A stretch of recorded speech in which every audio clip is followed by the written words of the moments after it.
Evening, everybody. Happy to be able to welcome you at the end of another debating event.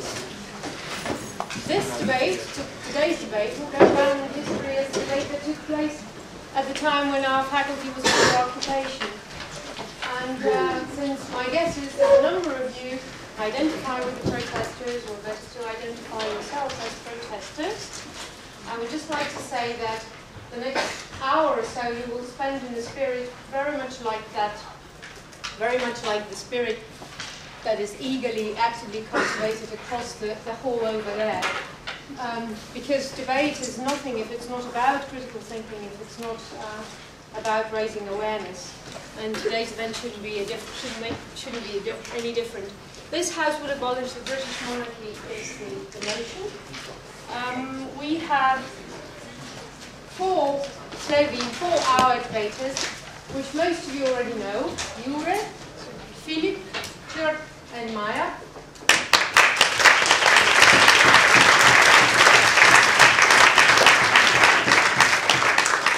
Jure's partner on the government side is Riddian Morgan, a distinguished debater.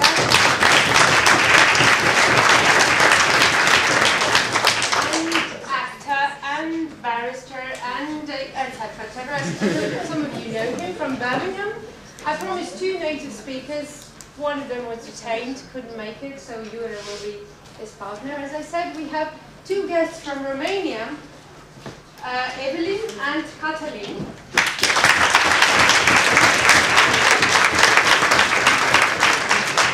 And a guest from Portugal, Claudia.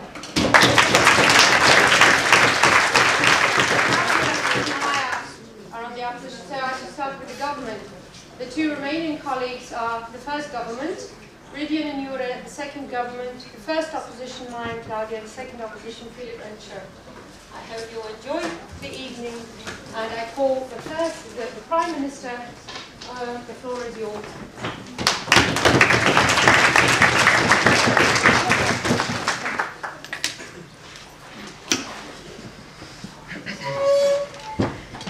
Dear audience, we understand the people's tendency to romanticize about the past, but we believe that those are no legitimate grounds for keeping an obsolete institution in power.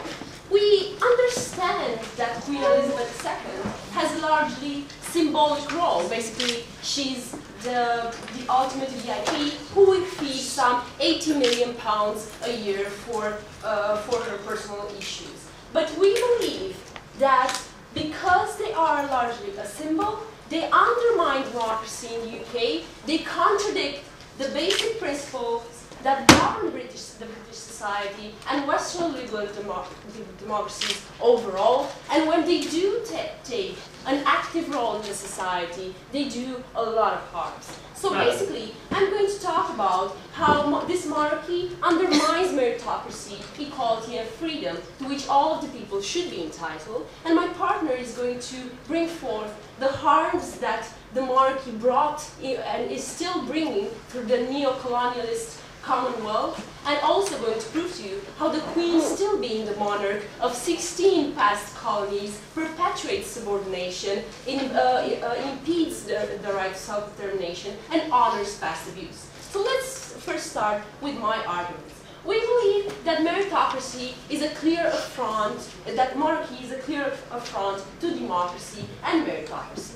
Because in democracies, we are governed by this very simple principle. That is, that classes rotate and they are free and able to determine their future in politics. So we believe that in politics, the only legitimate grounds for you becoming the ultimate ruler, for you becoming the president, which would replace, in this case, the Queen, and the only legitimate enabler of governing power is vote, is popular vote.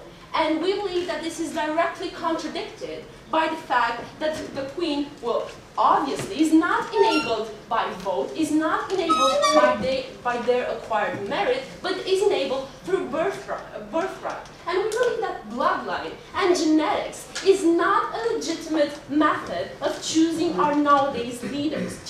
politicians are elected based on who has the most money to spend on his campaign. How's that meritocratic? Well, if you think that voting is arbitrary, then wait until you see genetics. We believe that giving the people's right to decide is far more valuable than randomly having a leader just because he happened to be born in the royal family. So this is how we provide for far more fairness. No, thank you. So we believe that the monarchy spotted this change in the society, and this is largely why they have delegated most of their decision-making power in order to preserve their title. And we believe that this is no grounds for keeping the monarchy there altogether.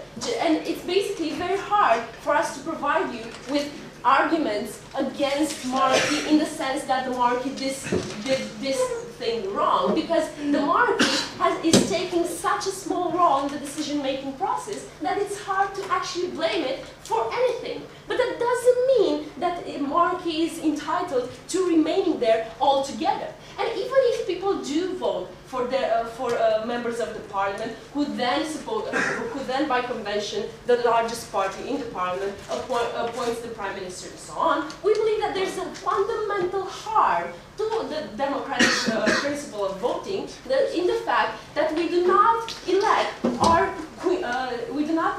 our leader directly. And also, let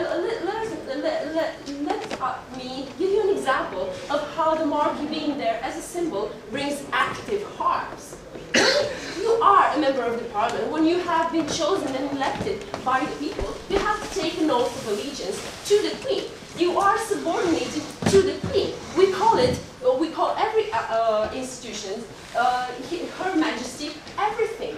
So basically, if you do not swear in front of the Queen that you will act as a subordinate of the Crown and will act in their name, basically you lose your seat in the Parliament. So this is how the Crown actually undermines the people's ability to choose. And here's an example. The Northern Irish party of Sinn Féin, who actually is quite Republican. So basically, we cannot require the members of the parliament elected from the party to support that which they oppose. So basically, this is why they have been de facto banned. So what I've told you today, basically, is that, well, we could have more votes if we could also vote on the other chamber of the parliament, which is the House of Lords. And basically, we should enable people to be allowed to make true decisions inside the British politics. Thank you.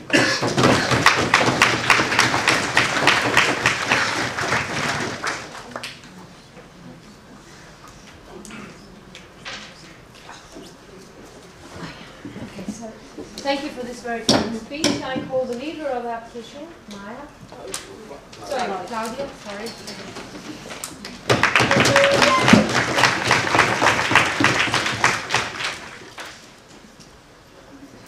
Good night, everyone. So, we are starting my first argument by saying that being democratic or not refers to the power that one has. Okay, I'll say this again in a more calmly way. So, being democratic or not do not refer to the power that one has. So, Queen's powers are limited. I think it's a major assumption that abolish the Queen, will resolve the class problems. They'll still have poor people or still have rich people. So, I don't think this is a way of resolving the class problem. Madam. No, thank you.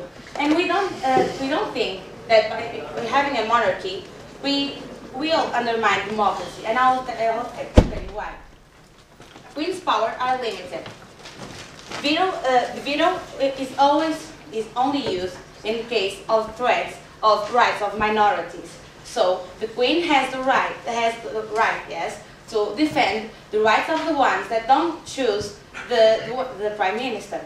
So this is why we should keep the veto power. Yes. Well, limited or not, it is still a power that the Queen can use at its will and undermine the whole democratic process. Yes, it is. But it's also a way of protecting the minorities that didn't elect the prime minister. So it is a right that she can use for the good of people, and it's also a right that she doesn't use often. So we don't think it's a threat. It was only used once, and this shows how the Queen is really respecting democracy. She doesn't use the power lots of times. No, thank you. So she doesn't really use this power and its free will. Also, we think that the monarchy in Britain really beneficiates the people that she represented. She doesn't have a political role. She has a representative role. So she has influence. Because the Queen is here around for 60 years, her power reflects in her image and the way she influences other people. So, she has lots of experience. So, she survived lots of prime ministers and lots of presidents of other countries. So, she can bring rationality to the present prime minister for not engage with the political parties. No, thank you. Ideals. She really gives a sense of responsibility and a sense of direction that the country really needs. Also, she's she's officially recognized by success and influence. So, when she represents the country outside the borders, people respect the Queen because she has a good image. This is good politically for Britain people because you want to be represented by someone that everyone respects. So, the Queen is actually giving an advantage to the British people. Right. Yes. Can you explain what in any of that cannot be done equally well by an elected president? Okay, my partner will take care of it because it's her job. So, continue. As a symbol, a queen is has a good image to the people too, and it serves as an example of the tradition that people recognize as their own, and by having philanthropy, by making charity work, charity work. So people look at the Queen as an example to follow when people are lost in the ages that we are, with lots of information, and we kind of lose our sense of cultural identity. The Queen is there to bring a unified and a solid image to the people that she represented. So, we don't think that abolish the monarchy in Britain, the British monarchy is a very good thing to do right now, when the monarchy is showing in this right moment that she is engaging with democracy values. She is engaging with more sense of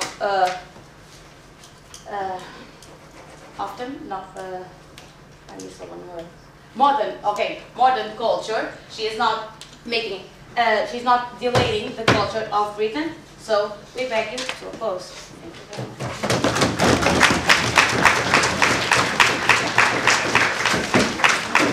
Thank you, the Leader of Opposition, and I call now Deputy Prime Minister.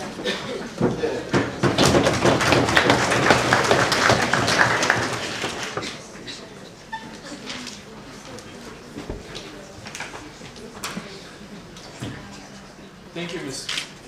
When people are subjects and when countries are dominions, there is no true right to self-determination. There is no free will. There is no self-governance. This is what we have to understand, that when countries are still dominions of the British kingdom, then they cannot self-determine on them. This is what we're going to enter a bit later in my own part of the substantive, in my own matter. Before that, although, we're going to take a look at a few rebuttal points, at a few key answers that we have to give to the opposition's case. Because as a response to our case, they've told us three things. They've told us the fact that, look, the Queen has limited powers. We agree to that. We say that the Queen has become a formal institution, so there is no legitimate reason to maintain it. But even more, we say to this thing that even though the Queen has the power of veto, it can always use it for whichever reasons, for her own desire, for her own beliefs. So we're saying that impedes the democratic process, because even though people elect the House of Commons, the Queen can always put a stop to the decision-making of the Parliament, to what the members of the Parliament that are directly elected by the people. So we're saying we've taken care of that. Another thing that they're telling us is that it provides some sort of check and balance. We're saying this is only true because they gave us the influence that the current Queen has. They haven't provided any analysis to why the monarchy in itself would be a good institution, politically speaking. They're just telling us that the current Queen has a lot of experience. But we take a look at the world and we ask the question, what if a new monarch rises to power? Will he have the same experience? So we're saying there is no inherent good in the institution of the monarchy. The only goods that they've been able to tell us about were the ones that relate directly to the current Queen. Please, sir. The people who you elect are key makers, shoemakers, and people like that. The Queen and the rest of the royal family are being raised throughout their whole lives to take the position they then take on. Who's more qualified to act as a check? Is it really the people that are educated that should be the ones that take part in the decisions? And we believe that is not the case. We believe that popular demand of a decision is the one that should make the decision, not the sole perspective of one man that might be educated but doesn't have the full perspective. So we've taken care of that. And this brings me to my own part of the substance. It brings me to how the current institution of monarchy supports English post-colonialism states. We're saying it supports new colonialism, and we see this in the case of Commonwealth states. We see how this affects them on two basic levels. The first one is symbolic, and the second one is a practical level. We're saying the first symbolic way that it affects these countries is that people of those countries like Jamaica, people of those countries like Australia, are still subjects of the crown. So what we're saying essentially is that those persons are symbolically objects. They are not people, they are subjects. They are people that can be disposed at any moment by the Queen. And this is the impact on their mentality, because we're saying that countries by themselves cannot be able to self-determine in the political international climate if they are entrenched with this mentality. But the second thing about this, the second harm to this symbolic issue, is that they're not actually doing anything on the political scene. We're saying essentially, we've seen things as Zimbabwe doing horrible things to its citizens and being part of the Commonwealth. But then England, because it had some political opinions, did nothing to act in that case, even though it was its job to act there. So we're saying that the other countries of the Commonwealth could do a better job without having the political interests of the Queen, without having the political interests of England itself. We're saying this is the first step towards having the process of self-determination. We're saying we can still keep the Commonwealth countries there, but they would be so much better off without having this institution of monarchy that perpetuates political authority of the Queen. So we're saying the practical side is taken care of. We're saying we're perpetuating this colonialist power that has happened throughout the centuries. We're seeing class division in countries like Rwanda and in other countries along the African continent. So by all these means, because we're still perpetuating a system that has done so much harm, we beg you to propose this resolution. Thank you.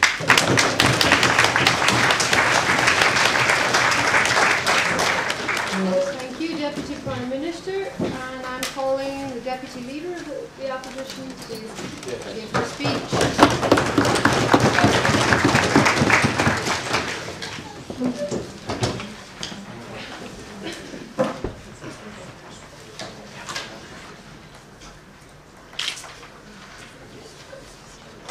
Okay, I'm going to talk about 4 things in my speech.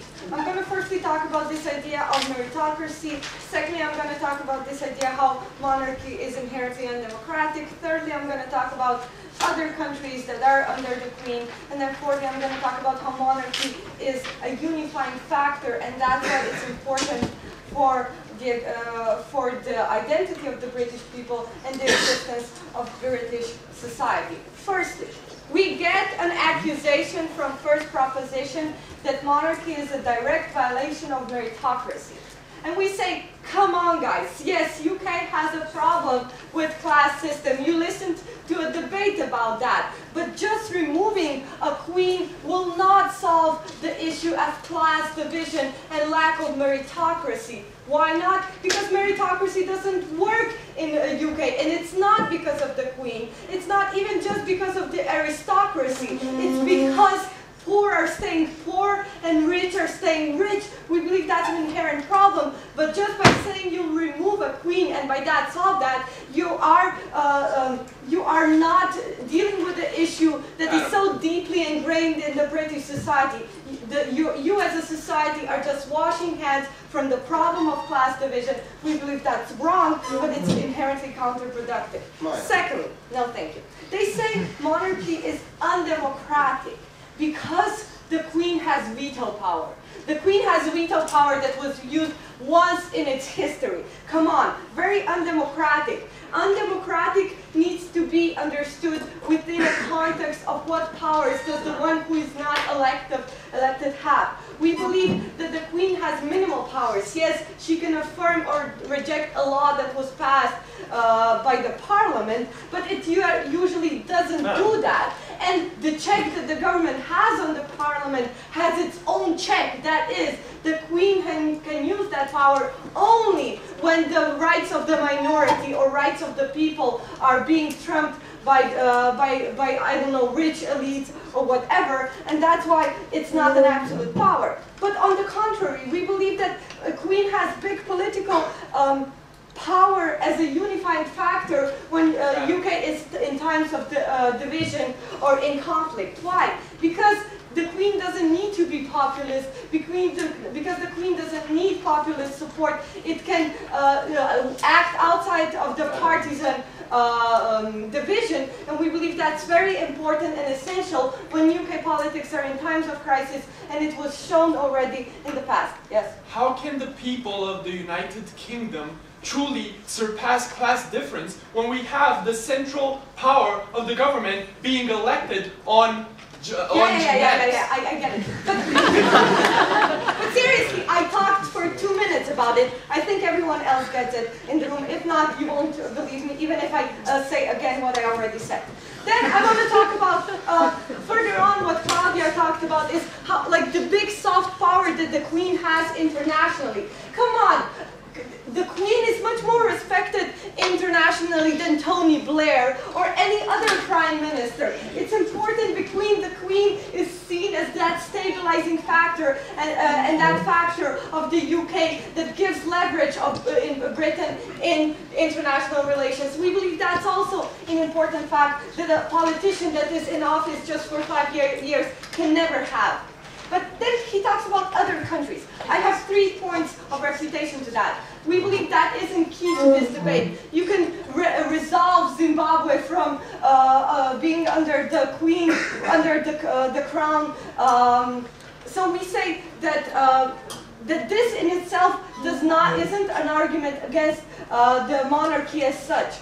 Secondly, we believe that a lot of countries, actually, the countries don't want to step down under the support of the Crown because they find support in the fact that UK is in the Union with them. So, for example, they get certain trade benefits and so on. But also, they're given political leverage when dealing in international relations because they get greater power if Zimbabwe acts on its own or if Zimbabwe acts within the support of the Crown. No, thank you. But we believe that monarchy is also a cohesive and unifying factor because every system for its preservation and existence needs people that believe it. And that's why even though people might not like paying for the Queen, they still cried when Diana died. They still went to a royal wedding, because they have emotional attachment, because they believe in the idea of the queen. So every time that I see the queen and recognize her as my queen, I also at the same time recognize myself as the citizen, as the British citizen. We believe that's an essential unifying factor that brings cohesiveness to British society. We believe it's important because in times of populism, what we see is that alternative to that is right-wing rhetoric. We believe monarchy is always better, and that's why we beg you to oppose.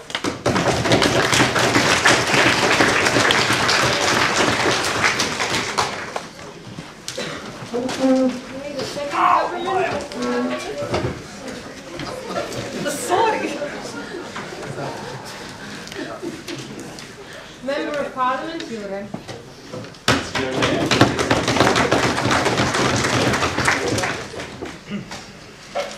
So we get various sorts of ideas from side opposition. The first one being Queen's powers are limited. Queen can protect the minorities. Queen can provide a sense of unity. And I'll be going through all of these, and then we'll continue on to my extension, which will be how the Queen, or rather the monarchy itself, perpetuates the British as a fusty, anachronistic, and old-fashioned nation. And then secondly, how this idea of the monarchy creates a huge moral hazard that impacts the whole of the British society. So without any further ado, let's go on to this idea that Queen's powers are limited. If that is so, why then the opposition needs to provide us the concrete reason for to have the British Queen in the first place? Secondly, she can protect the minority. Well, we can have an accountable, appointed politician or an official who can take care of the minorities. No, thank you.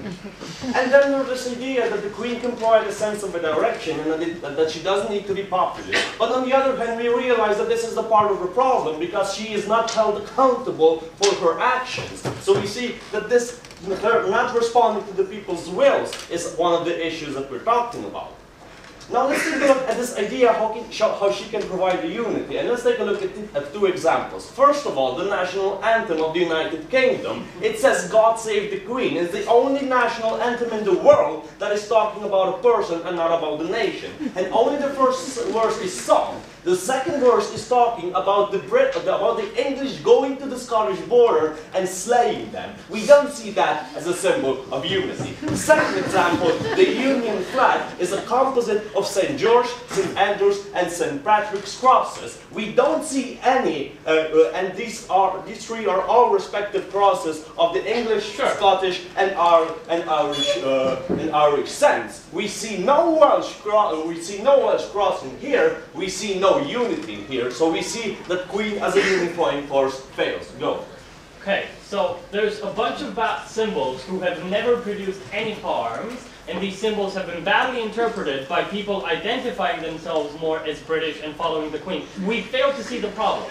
I see directing the English people to slay the Scottish as a bad example in itself.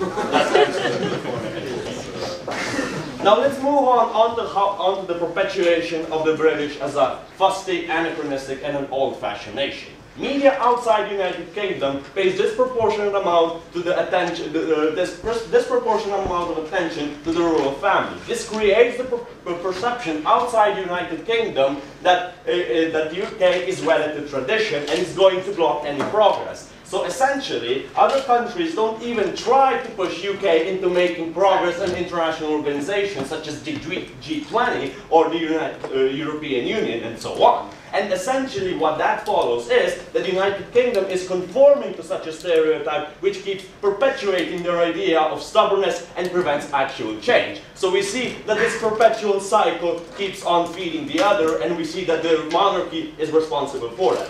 No, thank you. So, and this creates, the monarchy creates another issue, the so-called moral hazard.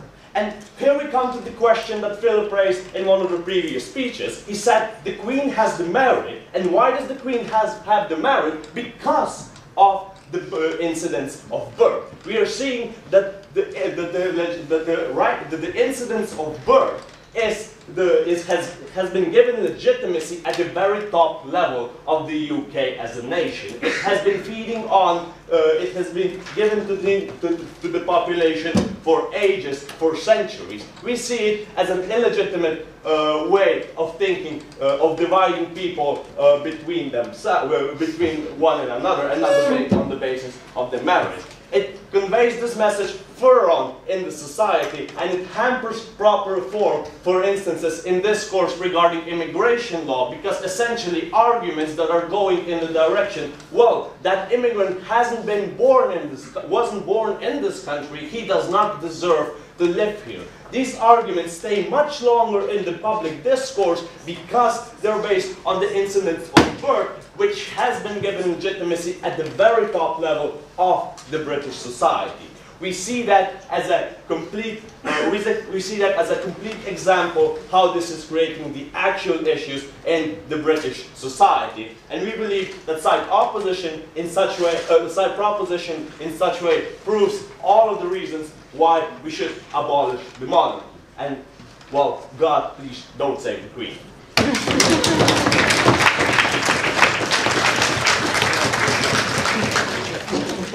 Thank you, Yuka. We have a member of the opposition.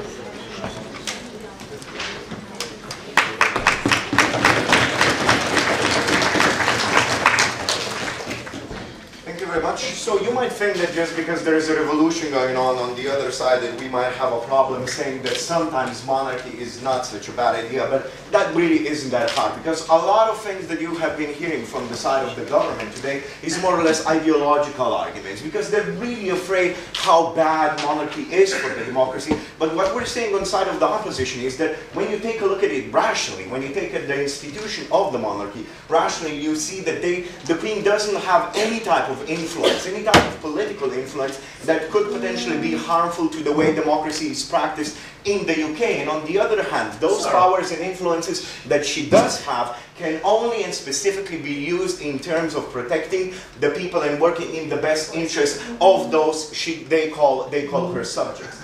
And speaking of subject, what we also know, what we also want to say is that this is a great mischaracterization of the role of the Queen, because the Queen in the United Kingdom today is no longer the ruler of all. The role of the Queen, as it is recognized by the Queen, by the Parliament, and other democratic institutions, and by the people, is the role to serve her people. So she is in their service. They are not something that would be considered her subjects. And honestly, let's face the fact that we have lived out of the Middle Ages, and we don't really think that the monarchy really functions the way it functioned in the 14th or 16th century or way back. The next thing we want to talk about is briefly the government extension, saying that because they have the monarchy, the United Kingdom is perceived as an old-fashioned state, as somebody who doesn't accept democratic rule, who doesn't accept democratic principles and things like that. What we need what we need to say here is that we have to be rational. Most of people don't believe Robin Hood still exists in the United Kingdom and shoots people with his bow and steals money from the Queen because she's oppressing her people. Most people realize what kind of an institution monarchy is, that the United Kingdom is a democratic country. Most of them realize and understand, right, that it's their job to stand up. Don't worry, they don't have really anything influential.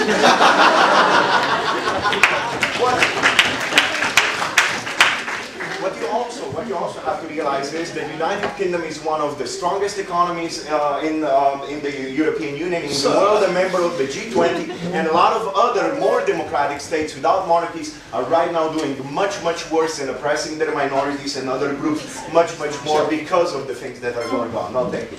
And now the last thing that we really need to discuss in extent in terms of rebuttal is this idea that they have that the monarchy is problematic because there is no meritocracy, because there is no democracy, and because she's not accountable to anyone. What you have to realize is that the Queen is the only one, because of the way she is put into a position, because of the fact that it's genetics that decide who's going to be the Queen, she's the only one who doesn't try to get votes and doesn't try to get into the position she is in by the idea of ideology. No, thank you. by the idea of ideology and by trying to persuade the voters. Every president, every head of state had to go through the process of election, which means he had to promise certain things so he would get the majority of votes. In most political systems, what this means is that while he will be trying to fulfill these expectations of the people who got him elected, means that he will be oppressing another group of people who didn't get him elected or who were a minority. Yes?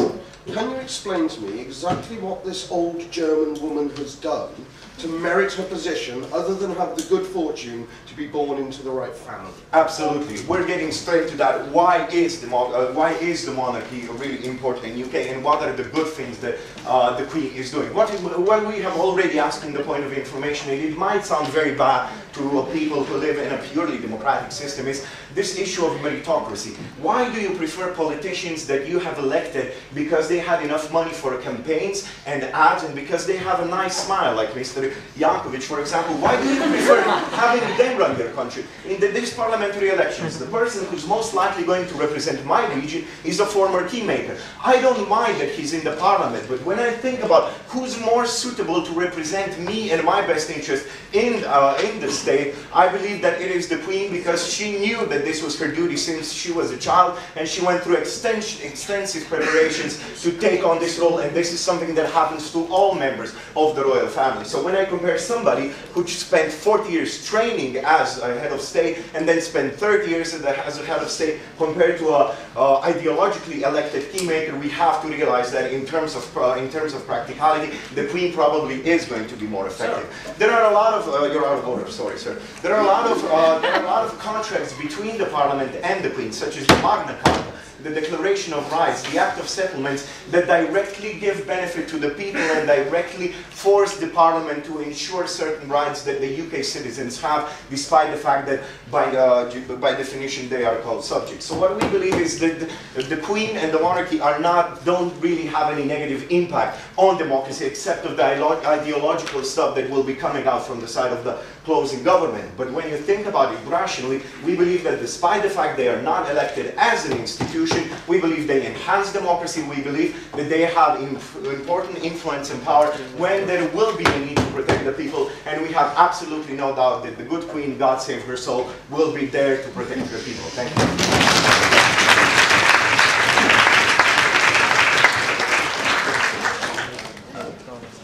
Vivian is the government whip, and he will summarize the debate for you.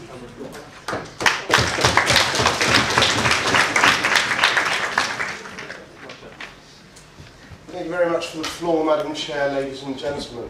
When I look inside my British passport, it says, Her Britannic Majesty's Secretary of State requests and requires in the name of Her Majesty all those whom it may concern to allow the bearer to pass freely without let or hindrance, and to afford the bearer such assistance and protection as may be necessary. In short, ladies and gentlemen, we still think we rule the world and we act like it, and we think we do so in the name of Her Majesty. The time has come for that to stop, and I'm going to tell you why. We've heard from the opposition today that essentially the Queen is like a rather benign growth on the British state. She doesn't really do anything, everybody knows it's there, but it's not really a problem, right? 2 points.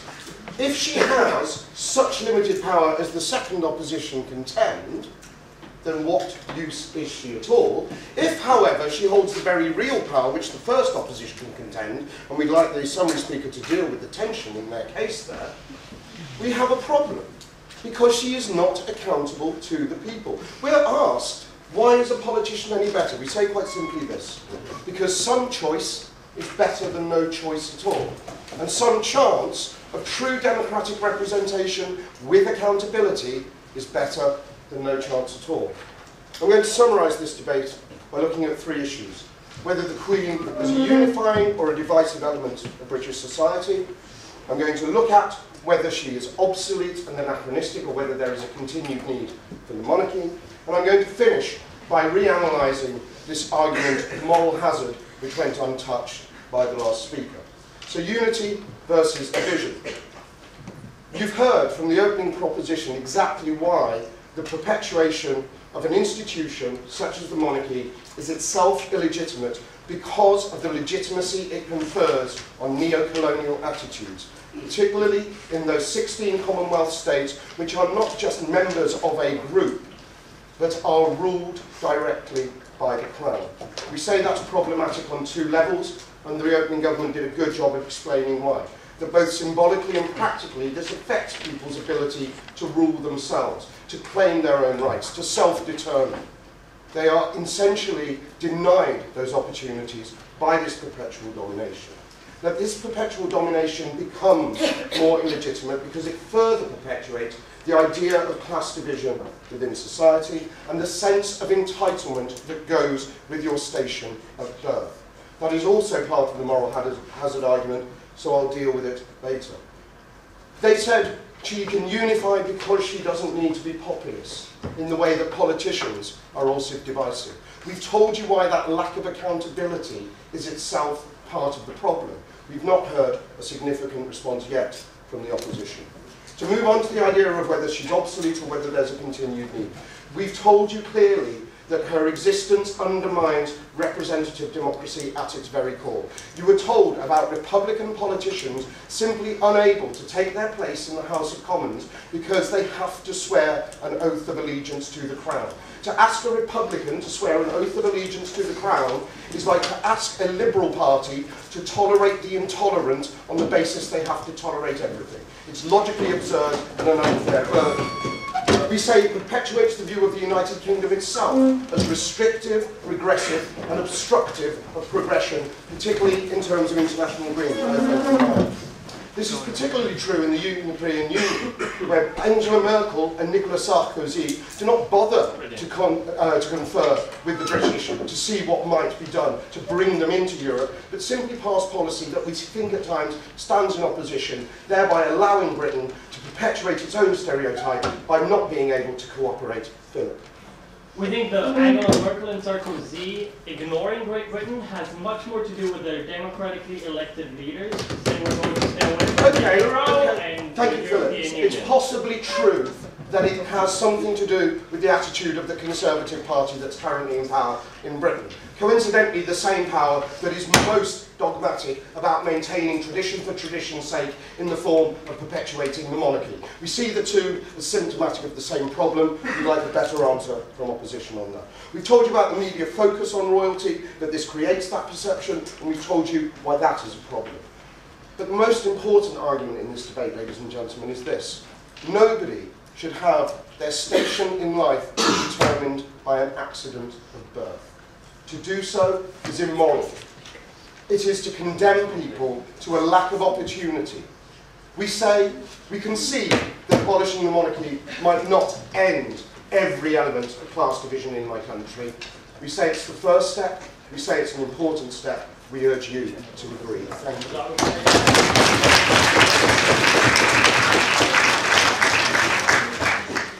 Thank you, Government Whip.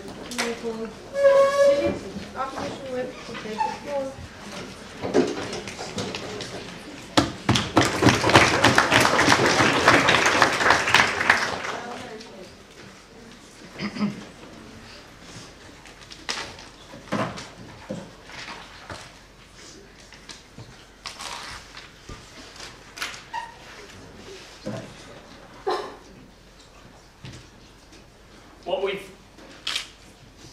What proposition essentially tells is there's a ton of broken symbols in the UK, but the thing is that you don't get to interpret a symbol by looking at its history and telling what the symbol used to be. It's about how people perceive it today. And what we've been telling you on opposition is that people like the Queen, they think it's a good idea.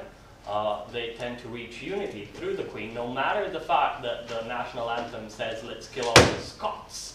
Scotland is still a part of the UK, and the Scottish people feel a part of the British nation as much as they possibly can. And the fact that, and the fact that Iridian's passport says all these things is just epic.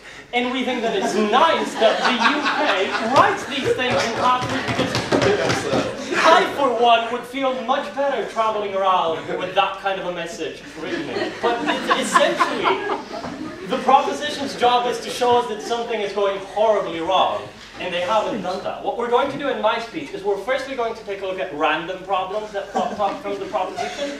Secondly, we're going to look at democracy and whether it's harmed or isn't.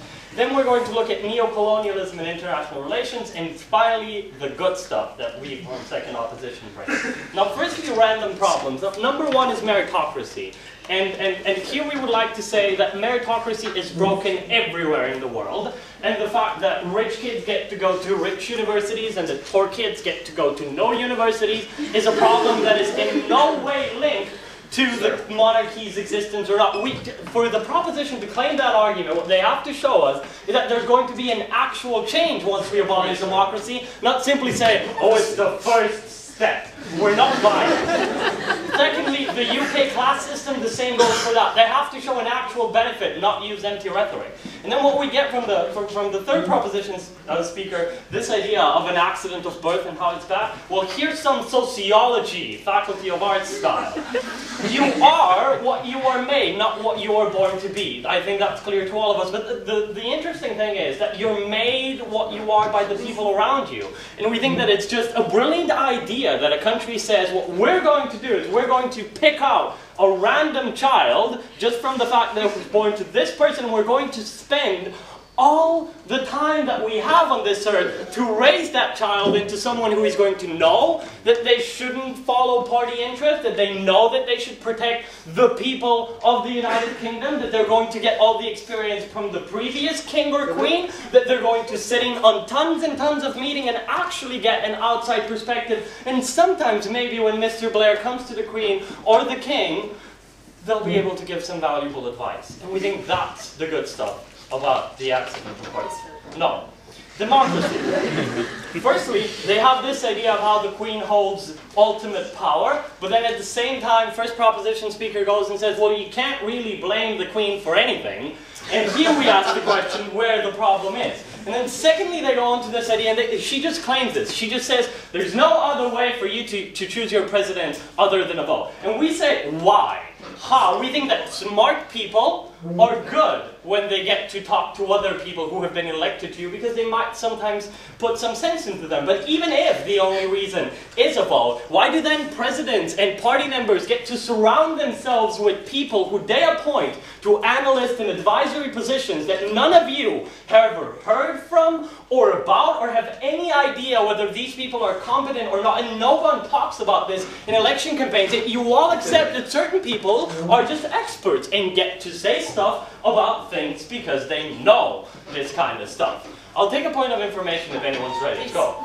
Well, why not allow the coolest queen in the world beat the shoemaker in elections? You're banning the shoemaker for see, this is why you should listen to Church even if you don't speak after him, because he explains how the Queen doesn't have to talk about nice shiny things and having 3 Z's to win the campaign, or talking about how we should kick out the immigrants because that will grant her the vote from the rich people who will be then able to get more supporters and so on and so forth. We think that's a good thing. Now lastly, this idea of abuse of power. Do you really think that if the Queen or the monarch goes and does anything crazy, the people won't revolt and demand that this thing be changed? It's not as if just because the people don't have an actual democratic vote that they won't take to the streets like they are right now, and that the Queen won't face backlash. We think that is pretty much taken care of. If it's an institution of respect, outcry from the people will solve the problem. Lastly, on this idea of neo-colonialism and international relations. They talk about Zimbabwe, but the democratic leaders of the UK didn't do anything about it either. Neither did any of the other states. And the fact that Britain is viewed as boring and old school really dismisses my point by saying, well, it's the current Conservative Party. Well, as I remember, if I remember correctly, it was the Labour Party that was in power way back and also said no to some very nice European things, the euro continuously and other stuff. So we beg you to oppose.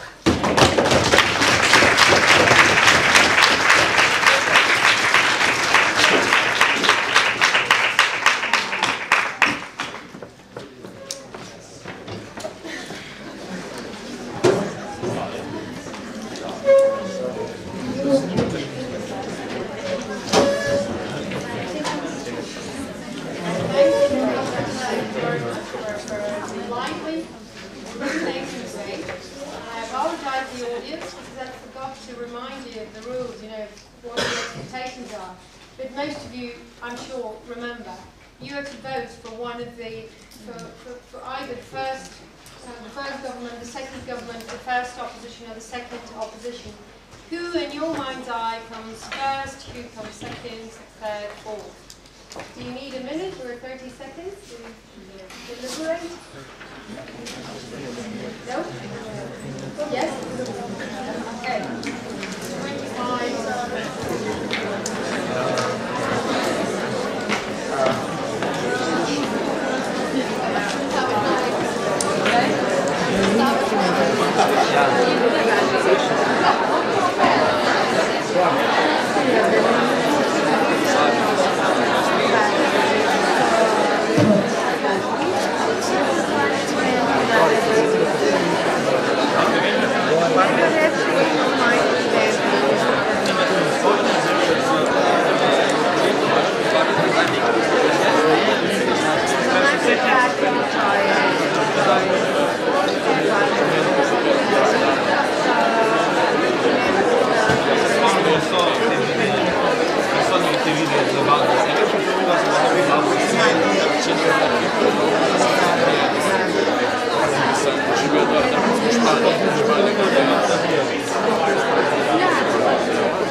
Are you willing to tell us? Okay. Raise your hands whoever votes for the first government.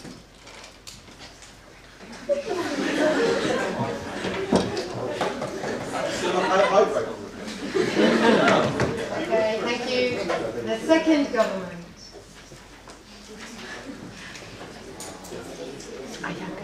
The first opposition.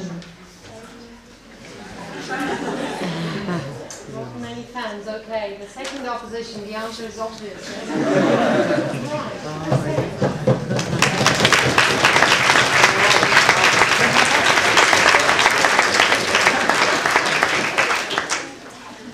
Either they know very well how to play the game and how to manipulate us and how to pretend and how to, or else we haven't even very English, either, whichever it is. Now, there's time for questions, comments, maybe.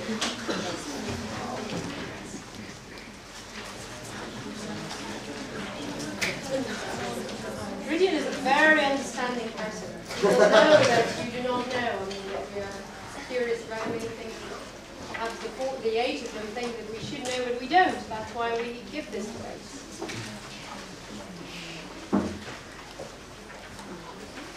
Maybe you would like to criticize debaters. Oh, thank you. Is now public debate about Queen's role in England nowadays or not? There's an ongoing debate, certainly, in the UK about what the position of the monarchy is. One of the reasons that it doesn't gain much currency in news media is there is no cohesive Republican movement, partly because they can't get elected, because they can never sit in the House of Commons. And there's no political will in the House of Commons to remove that restriction, which would then allow the Republican agenda to be debated more openly, I think. The question is often worded as, do you want to get rid of the monarchy? And even people who aren't expressly in favour of the Queen tend to vote no to that. Because, as I said, most people just see her as something we have that doesn't really do anything. And a lot of the arguments are about the economics, the cost of the civil list, providing security, her travel arrangements, most of those costs would exist for the president anyway. Then the monarchists make the argument that we might lose in terms of tourism, but Americans would still come and look at castles and palaces and ask why they were built so close to airports. It's a genuine question you often get asked in Windsor is, why did the Queen have the castle put so close to Heathrow? And what's your answer? I assume you Well, you have to, when you're working as a tour guide, you have to be quite polite. You can't just go at them. So you have to make up some sort of, it makes it easy for her to jet off. Because they honestly believe that a castle built in the 1400s was located next to the site of air travel.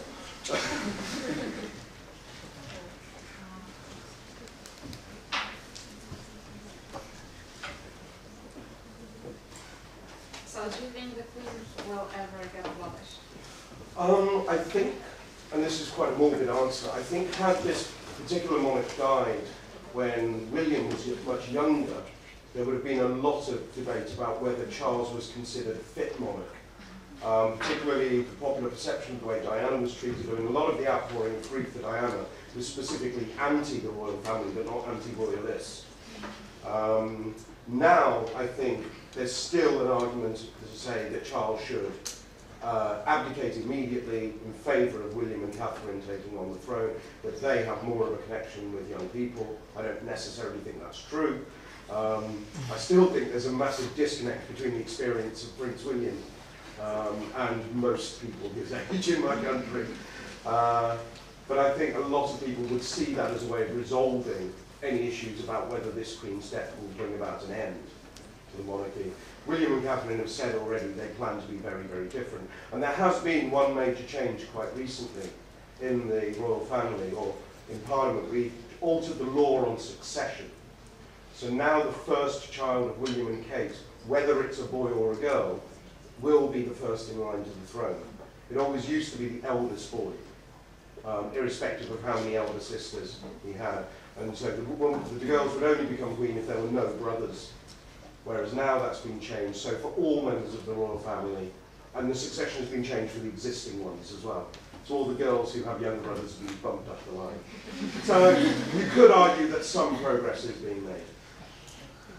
Yeah, they're doing their best to modernise themselves and to present themselves to the public as likeable and necessary and all that.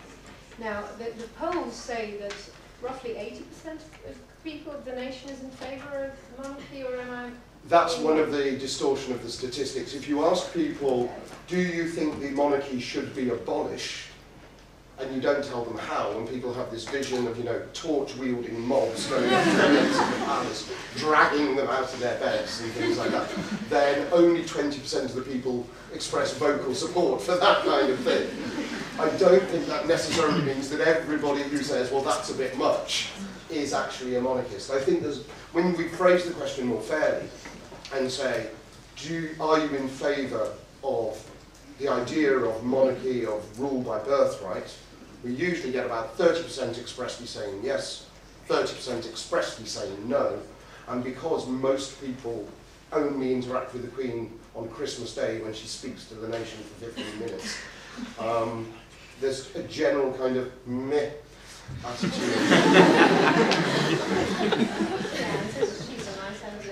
I mean, I'm sure that as Mrs. Elizabeth Windsor, you know, this nice 85-year-old who happens to live in a castle, she's delightful. Yeah, we're talking about the institution. Yeah, yeah, absolutely, absolutely. Okay. Anyone else? We hardly ever have that many people in the audience. But as a rule, there's always question 2, 3, or 4. That means they were impeccable. Yeah, I just say something. I just have a question. So, if I can be a bit rude, I know it's not nice to say that you should support other nations and stuff, but isn't it kind of nice that you have someone that, you know, can pull the strings and improve your commerce a bit? I mean, okay, we can pretend that we are all democratic and stuff, but I think that still I think the Queen has the important role of actually pulling the strings on the Britain ex-colonies, so I think that is quite important for her. I mean, it's not a positive role. No, I would agree. I actually think weirdly it works more with, not with our ex-colonies, it works more with old enemies.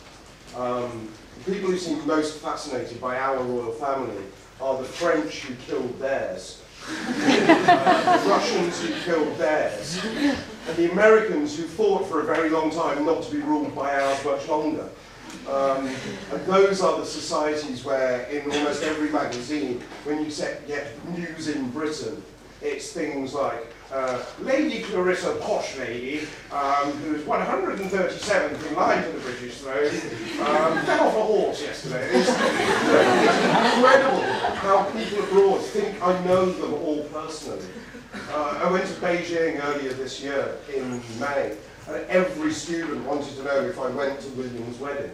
I had to explain that when the royal family have a wedding, not all 60 million people attend.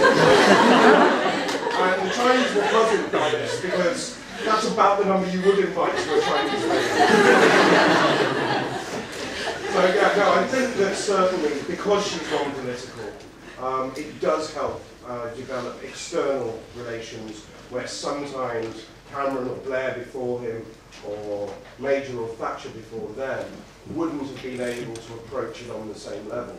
The Queen can receive other heads of state, because there are other royal families as well, in a way that, you know, it doesn't quite seem the same to some nations.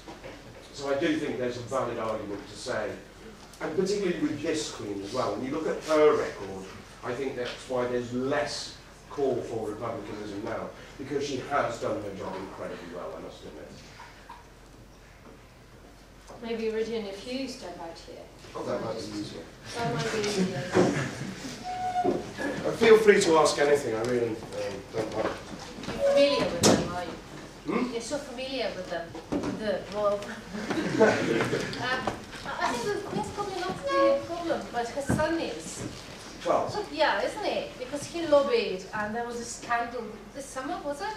Yeah. So, you know, the Queen having no say, not meddling at all, that's not, well, it's true, but then on the other hand, she's got a son who does everything for her, or for himself, I'm not really sure. Yeah. Charles claims this sort of right to speak out precisely for the arguments of opposition, that some things require somebody to say something if politicians aren't.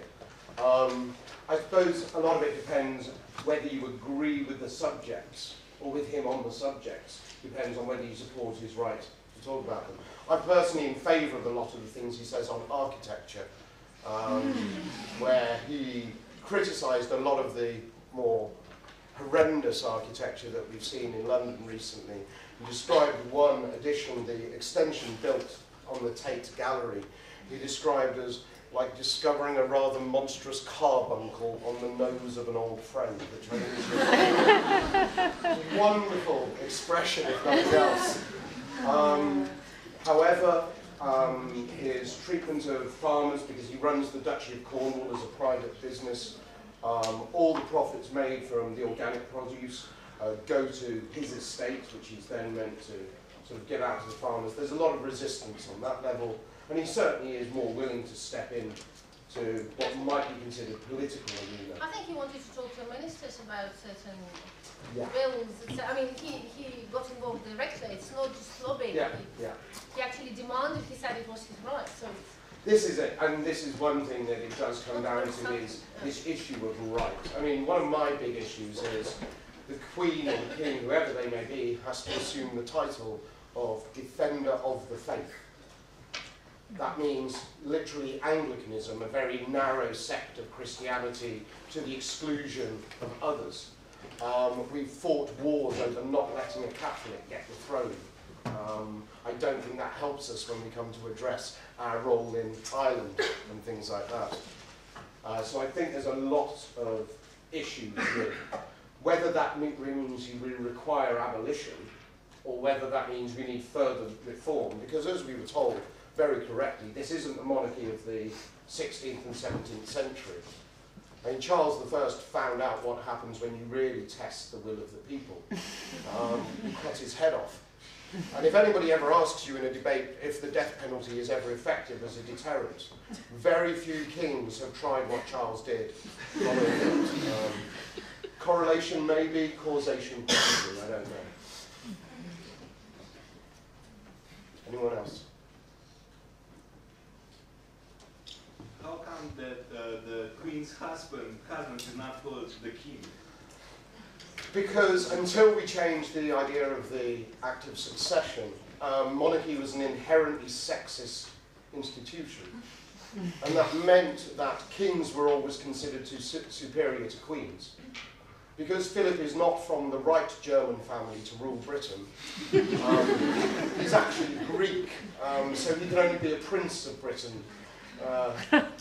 As usual in European affairs, the Germans win and the Greeks come second.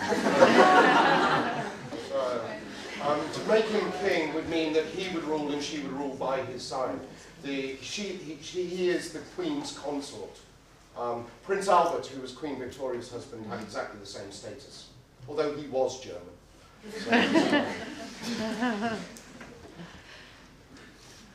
Anyone else? Let's say we heard in the debate that the Queen is symbol of class division. Do you think it's really this symbol of class division or not? I don't think for her. She thinks she's a symbol of class division. I mean, to her, there is only one division between the classes. Her and everybody else. So for her, there's absolutely no problem with division between the classes as such. But I do think for some people, and it's not just about a bloodline aristocracy anymore, we have an issue in Britain with the children of the super rich feeling a sense of entitlement to certain things. I urge you to watch, and then bleach your minds, a programme called Made in Chelsea, which features teenagers with credit cards, some of them which have credit limits of almost £500,000. They go out from school to buy Balenciaga handbags that retail at €30,000. They step over homeless people on the way to do it, and then make comments about these people cluttering up, their nice area of London, and why can't something be done to remove them? It is a problem. The rhetoric from these teenagers is just idle, but it does fuel the idea that where you are born, the station you are born into, determines to such a great degree your opportunity in education, your opportunity in life. We've got more problems with social mobility in Britain, I think, than we ever have had. Certainly we're undoing a lot of the work that was done by New Labour from 1997. We're making it harder for children from poorer backgrounds to go to university. And a lot of the argumentation is, well, you just play the cards you're dealt in life. It means we absolve ourselves of any sort of moral responsibility to those people around us. We don't think it's a problem that the super rich have homeless and starving people on their doorstep in one of the richest nations in the world. I personally think that is a problem. I think it's a huge problem for humanity, really, and I wish we could do more about it. But I agree with opposition that just getting rid of the monarchy doesn't necessarily solve the problems. I think it's hard to make arguments about why sense of entitlement is wrong when traditionalists are able to fall back on the continued existence of the monarchy. Yeah, but isn't the same problem with class division in the US, which is a democracy for centuries? Absolutely. I mean, I'm not saying that having an elected president solves all these problems. I think that one of the issues is we don't have a second democratically elected chamber in terms of our political institutions. The House of Lords, although we've removed a lot of the hereditary peers, we still have appointed life peers. That's problematic because they themselves are political appointments based on who's in power at the time, but they then never lose their seat. So the checks and balances we assume will happen, I don't think do. Because of the lack of genuine opportunity for the Queen to interfere, and the very real idea that she shouldn't, means we don't really have the same sort of democratic setup. Problems in the US, I think, you can attribute to very different things.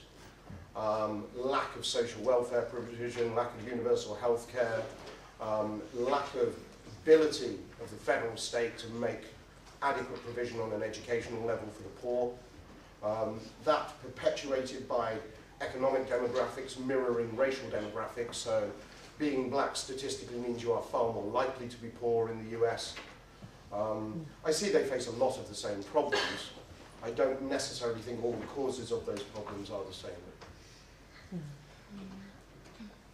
If you look at monarchies across Europe, all the monarchs are sort of trying to live more like everyone else. Yeah. You have the Danish Queen on a bicycle, you can see her shopping.